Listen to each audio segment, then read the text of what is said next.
Après un scrutin décidé par une seule voix d'écart à Oloron-Sainte-Marie, on pouvait s'attendre à une installation du conseil municipal tendue samedi dernier. Il n'en a rien été. Le maire sortant Bernard Uturi a donné le ton solennel mais chaleureux en tournant la page d'un engagement politique de plusieurs décennies.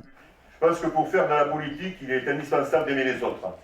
Tous les autres, y compris ceux qui ne vous le rendent pas. On ne relance pas comme ça à 30 ans de vie municipale et puis à 12 ans d'exercice de maire. J'ai passé beaucoup plus de temps ici que dans ma famille depuis longtemps. Pour moi, c'était presque une suite rêvée, pouvoir transmettre dans cette ville où il est excessivement difficile de se renouveler 2 fois consécutivement depuis presque 40 ans. Car c'est bien sa première adjointe, Marie-Lise Bistuet, qui prend la suite et devient la première femme maire d'Oloron-Sainte-Marie. C'est une responsabilité, mais je vous dirais que si on n'en a pas envie, on n'y va pas et j'avais vraiment envie de porter cette écharpe aujourd'hui. J'espère vraiment que j'arriverai à rassembler. La démocratie a parlé, tous les PV ont été vérifiés, signés. Voilà. Mais je sais que c'est difficile et je comprends les élus minoritaires d'échouer si près du but.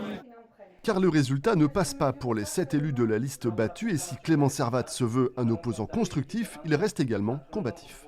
On a saisi donc le tribunal administratif, le juge a entre 2 mois et 6 mois pour se prononcer et ensuite, suivant sa décision, il y aura une annulation de cette élection ou pas, mais en tout cas moi je fais confiance à la justice et d'après les éléments que j'ai, je suis quand même assez confiant sur l'annulation de l'élection. La nouvelle maire Marie-Lise Bistuet compte bien, elle, poursuivre le travail engagé depuis 6 ans.